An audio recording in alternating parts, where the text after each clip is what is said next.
आज एक ऐसे महान शख्सियत, आज एक ऐसे महान व्यक्तित्व के बारे में मैं आपको बताने जा रहा हूं जिसमें उनके व्यक्तित्व की जीत है। उसके शानदार विराट व्यक्तित्व का जीत कह सकते हैं। जो बिहार के दो बार मुख्यमंत्री रह चुके थे, जननायक कर्पूरी ठाकुर। एक ऐसे विशाल शख्सियत का नाम है।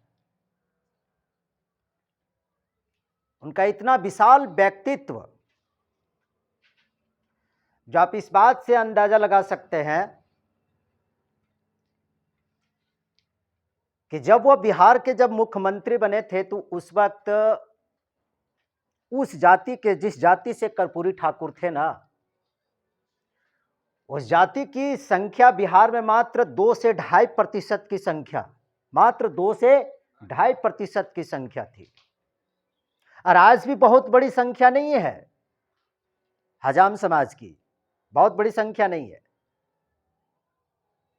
लेकिन बिहार के दो बार मुख्यमंत्री रहे। वो शिक्षा मंत्री भी रहे, कई सारे मंत्रालय को उन्होंने संभाला। एक बार उप मुख्यमंत्री भी रहे और दो बार मुख्यमंत्री रहे।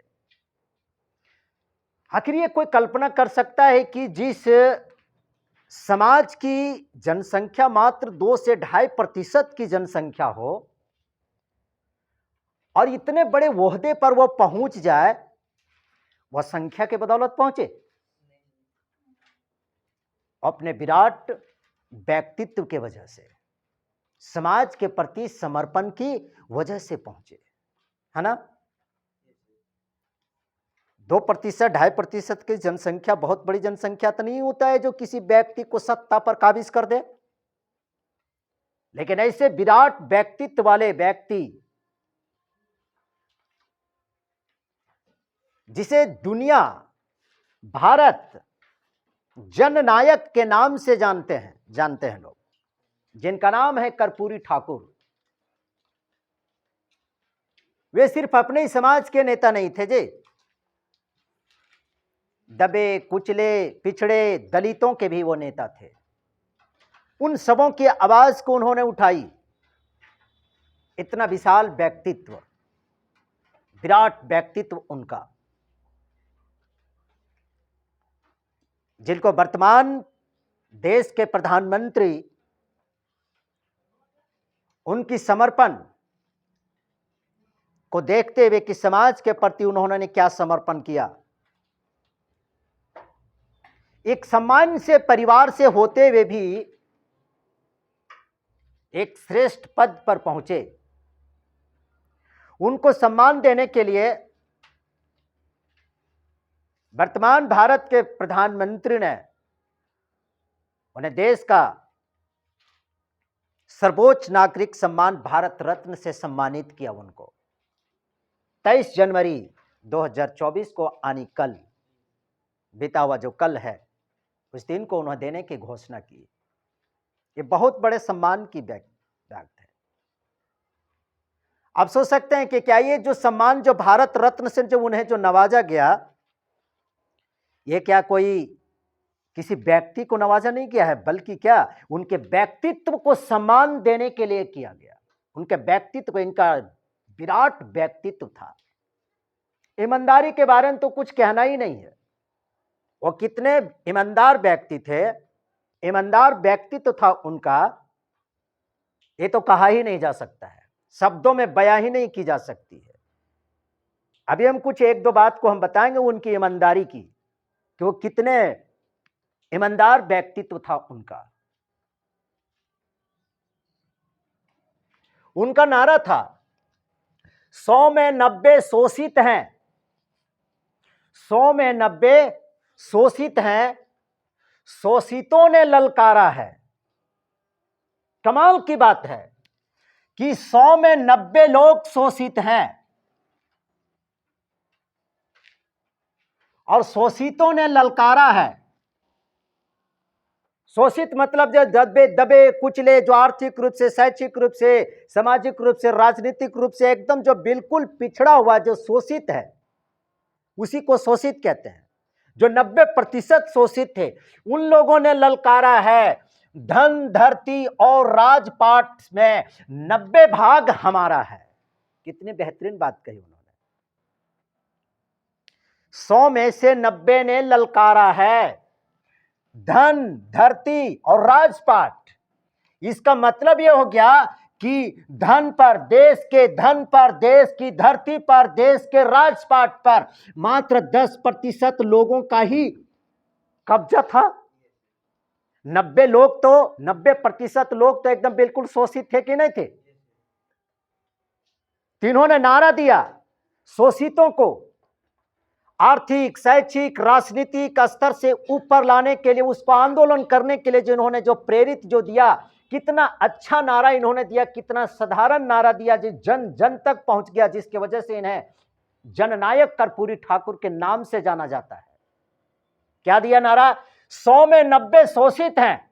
मतलब यह हुआ कि 10% धन में, हमारे देश में जो धन जो है, जो जमीन जो है, जो राजपाट है, राजनीतिक क्षेत्र में कब्जा मात्र कितने लोगों का है? मात्र 10% लोगों का है। 90% लोग आज भी इन सारी चीजों से क्या है? पिछड़ा हुआ है। वही उन्होंने कहा शोषितों ने ललकारा है। मतलब शोषितों ने ललकारा है का मतलब क्या कि 90% लोगों ने ये 10% लोगों को ललकारा है। धन, धरती और राजपाट में 90 भाग हमारा है। आखिर कहने का मतलब यह होगा, अरे भैया, जिसकी जनसंख्या जितनी, जिसकी भागीदारी, उसकी उतनी हिस्सेदारी होनी चाहिए ना भाई। तुम 10% में हो तो तुम्हारा धन पर, धरती पर, राजपाट पर पूरा का पूरा अधिकार है। जो 90% है उसके पास कुछ भी नहीं है। ये बात इन्होंने किसके लिए कही? दबे कुचले पिछड़े वर्ग के लोगों के लिए, दलितों के लिए, हर एक वर्ग के लोगों के लिए बात को कहा उन्होंने। समझ रहे बात को? ये व्यक्तित्व था उनका, इतना विशाल व्यक्तित्व, ऑनेस्ट व्यक्ति, एकदम ईमानदार व्यक्ति। आगे उन्होंने क्या कहा? दबे कुचले शोषित वर्गों को, दलित वर्गों को एक साथ जोड़ने के लिए, एक साथ लाने के लिए कि दबे कुचले लोगों में, अशिक्षित लोगों में, वंचित लोगों में भी शिक्षा का संचार हो, राजनीतिक चेतना उसके अंदर भी जगे, वो भी समाज के विकास के मुख्य धारा में आवे। उसके लिए उन्होंने एक नारा, अगला नारा क्या दिया? सो देखिए, अगला नारा क्या दिया? अधिकार चाहे तो लड़ना सीखो। यह बात सही है। आज उसी व्यक्ति के पास अधिकार नहीं है जो कभी लड़ाई लड़ने की कोशिश कभी की ही नहीं। बिना लड़ाई लड़े अधिकार नहीं मिलता है किसी को। बिना लड़ाई लड़े किसी को अधिकार मिल ही नहीं सकता है। ये था इनका व्यक्तित्व। क्या? अधिकार चाहो तो लड़ना सीखो। अर्थात ये 90% लोगों को यह बता रहे हैं, 90% लोगों को यह बता रहे हैं क्या? 90% क्या है? शोषित है, दबा है, कुचला है। इन सभी लोगों को यह बताने की कोशिश कर रहे हैं क्या? अगर अधिकार चाहते हो तो लड़ना सीखो भैया। पग पग पर अड़ना सीखो। ये नहीं कि कोई आपको डरा दिया, कोई धमका दिया, बस आप भाग गए, फिर काहे को लड़ने की हिम्मत आप करोगे? ऐसा व्यक्तित्व का निर्माण कीजिए जो कि कर्पूरी ठाकुर में था। ऐसा व्यक्तित्व। पग पग पर लड़ना, पग पग पर अड़ना सीखो, मतलब अड़ जाओ, क्योंकि कोई भी लड़ाई एक बार में जीती नहीं जा सकती है। कई बार लड़ाई को लड़नी पड़ती है। हो सकता है कि लड़ाई के दौरान आपको कई बार हार का सामना करना पड़े, लेकिन वो कर्पूरी ठाकुर कहते हैं क्या? पग पग पर अड़ना सीखो। जीना है तो मरना सीखो। बात सही है।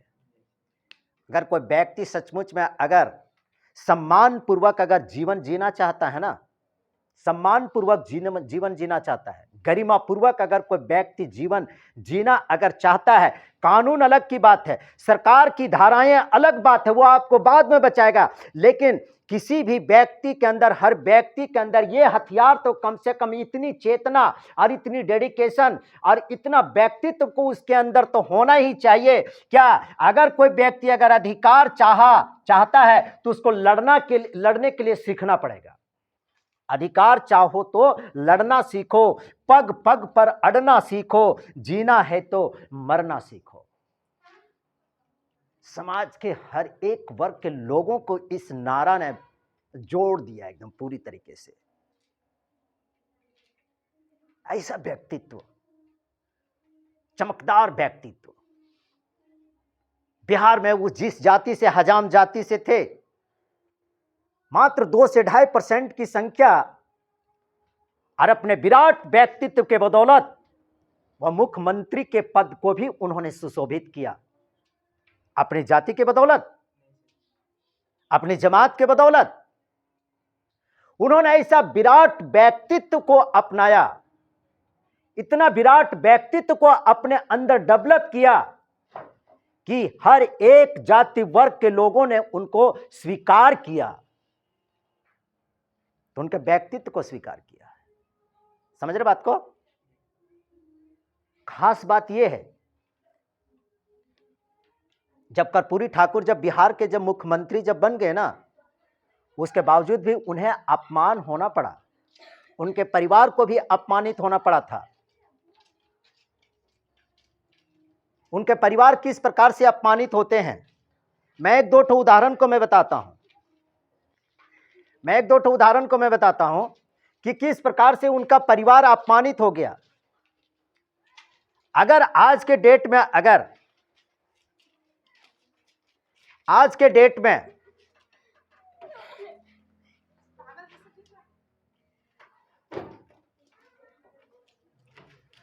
के तारीख में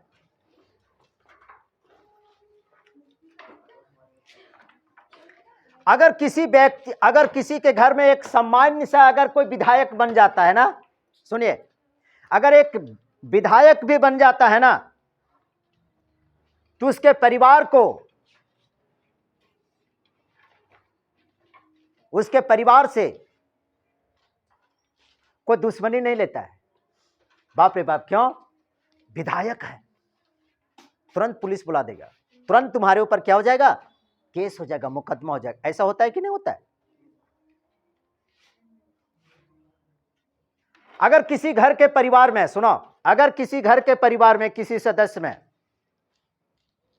कोई अधिकारी हो जाता है, कोई अधिकारी बन जाता है,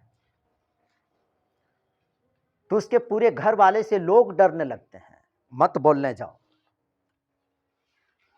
पुलिस थाना कर देगा, मुकदमा कर देगा, बेटा पुलिस में है। होता है कि नहीं सर? यहां स्वयं कर्पूरी ठाकुर क्या है कि स्वयं मुख्यमंत्री है, और मुख्यमंत्री बनने के बावजूद भी देखिए उनके पिता को किस प्रकार से अपमान सहना पड़ा उच्च जातियों के द्वारा। एक मुख्यमंत्री के पिता को अपमान सहना पड़े, यह आज के डेट में कोई नेता कोई बर्दाश्त कर सकेगा? कोई बर्दाश्त नहीं कर सकता है। लेकिन जब कर्पूरी ठाकुर जब बिहार के जब मुख्यमंत्री बन गए थे ना, तो उनका पुश्तैनी काम था, उनके परिवार का और उनका भी पुश्तैनी काम था। पुश्तैनी काम क्या? कैंची अस्तूरा ले लो, हजाम बनाओ, बाल काटो, दाढ़ी बनाओ, नाखून काटो, यह ना है उनका पुश्तैनी काम उस जाति वर्ग का। कर्पूरी ठाकुर मुख्यमंत्री बन जाने के बावजूद भी उनके पिता को अपमान सहना पड़ा समाज से। जब उच्च जाति वर्ग के लोगों ने, देखते हुए आज भी कि घर घर जाकर के हजाम वगैरह बनाता है लोग, तो उनके पिता बीमार हो गए थे, शारीरिक रूप से अस्वस्थ थे, तो बिहार के अगड़ी जातियों को लोगों ने सोचा कि बेटा जब मुख्यमंत्री बन गया तो इसके पिता अर्थात कर्पूरी ठाकुर के पिता हजाम करने के लिए छोड़ देगा। ऊंच जाति वर्ग के लोगों ने उनके घर पर हमला कर दिया, उनके पिता को अपमानित किया गया, पुलिस भेजी गई। जब उस क्षेत्र के कलेक्टर को जब यह बात पता चली कि एक मुख्यमंत्री के पिता को अपमानित किया जा रहा है कि क्योंकि उन्होंने हजाम बनाना बंद कर दिया है, पुलिस तुरंत वहां पर पहुंची। सबके ऊपर जितने भी लोगों ने कार्रवाई की, जितने भी लोगों ने जो हमला जो किया था उसके ऊपर कार्रवाई की। लेकिन जब यह बात जब कर्पूरी ठाकुर के पास जब यह पहुंची कि आपके घर और आपके पिता पर इस प्रकार से अपमानित होना पड़ा है, आपके पिता को आपके घर पर हमला हुआ है, आप इस पर कुछ कार्रवाई कीजिए। क्या विराट व्यक्तित्व, क्या ऑनेस्ट, कितना ईमानदार। किसी के ऊपर उन्होंने कोई कार्रवाई नहीं की, सबको माफ कर दिया। ये विराट व्यक्तित्व होता है। सबको उन्होंने माफ कर दिया, किसी के ऊपर कोई कार्रवाई नहीं की, जबकि वह चाहते तो बहुत बड़ी बड़ी कार्रवाई कर सकते थे। इसको कहते हैं व्यक्तित्व, इसको कहते हैं ईमानदारी।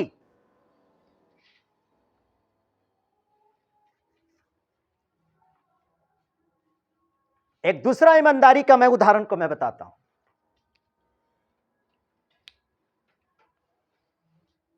कर्पूरी ठाकुर जब बिहार के जब मुख्यमंत्री जब बन गए तो उनके रिश्तेदारों को कुछ उम्मीद सी जग गई।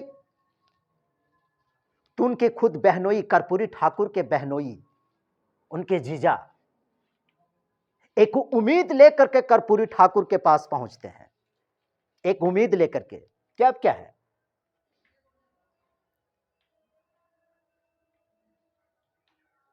जब कर्पूरी ठाकुर जब स्वयं जब मुख्यमंत्री है और उनकी बहनोई जब गए इस उम्मीद के साथ कि कहीं पर हमें एक कोई सरकारी नौकरी दिला दीजिए, इस सिफारिश के लिए गए थे।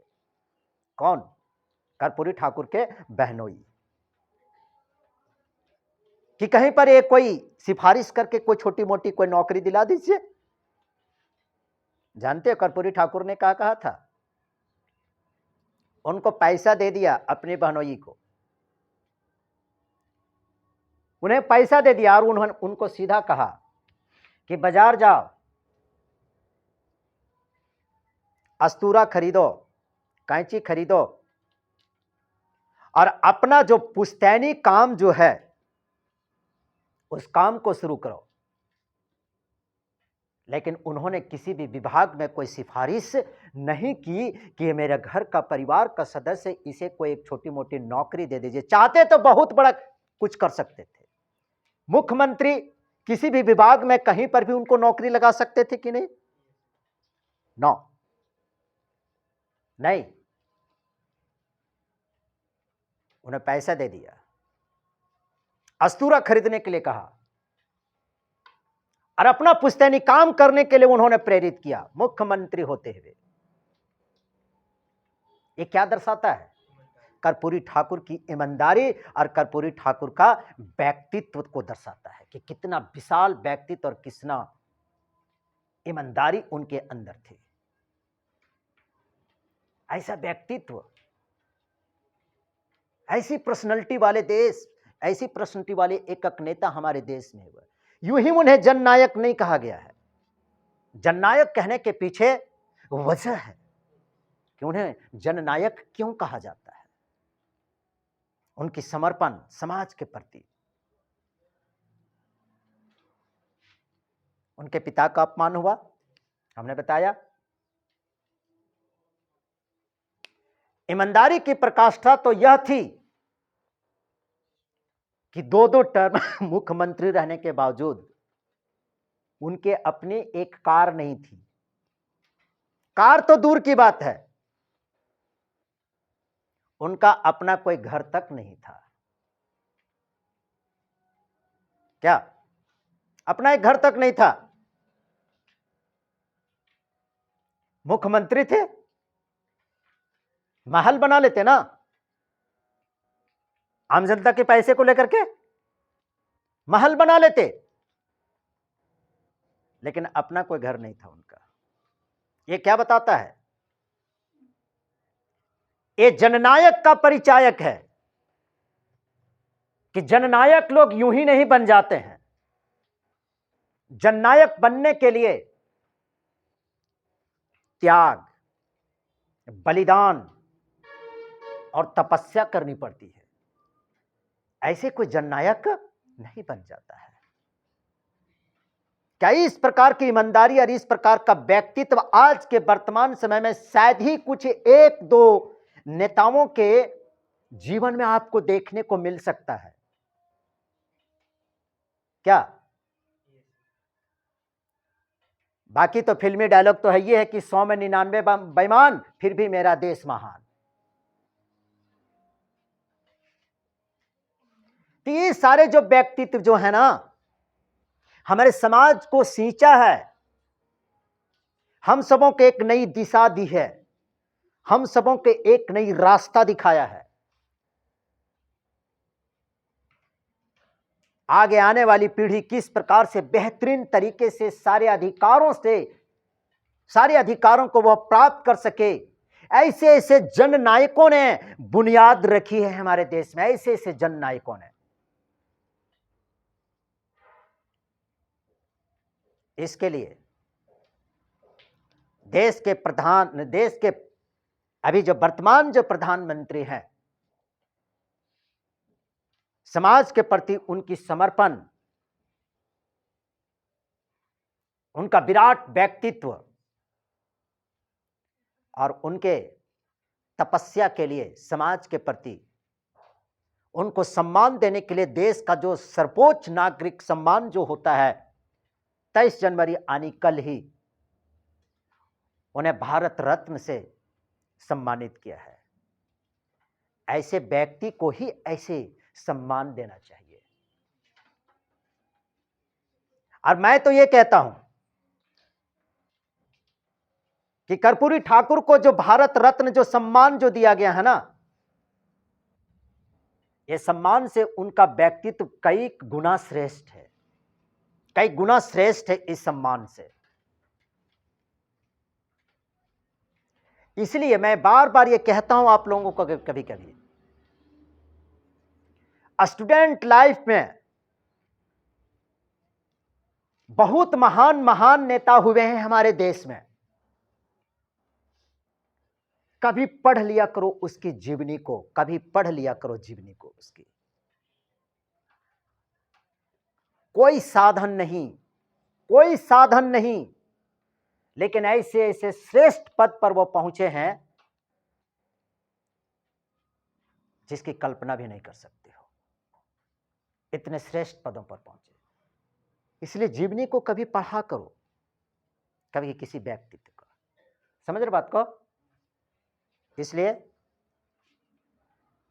आज का कर्पूरी जयंती के अवसर पर मैंने उसके व्यक्तित्व के बारे में हमने बताया और उनको जो सम्मान जो दिया गया है, इस सम्मान के बारे में हमने बताया।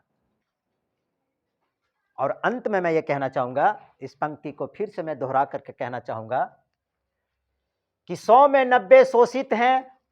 मतलब उन्होंने यह बताया कि 100 में 90 शोषित है, मतलब ये 90% जो लोग हैं, ये 90% क्या है, आज भी शिक्षा से, रोजगार से, आर्थिक रूप से, सामाजिक रूप से, शैक्षिक रूप से आज भी वो शोषित है, जब सब पिछड़ा। इसके मतलब मात्र समाज के 10% अगड़े लोगों के पास धन, धरती और राजपाट का अधिकार है, जबकि 90 भाग किसका होना चाहिए? हमारा होना चाहिए ना, पिछड़े वर्गों का होना चाहिए, क्योंकि इसकी जनसंख्या सबसे अधिक है। कितनी साधारण बातों में। फिर उन्होंने आगे कहा, अगर अधिकार चाहो तो लड़ना सीखो। बिना लड़ाई किए अधिकार नहीं मिलता है। पग पग पर अड़ना सीखो, जीना है तो मरना सीखो। ये कर्पूरी ठाकुर के शब्दों में है, ये उनका कथन है। ठीक।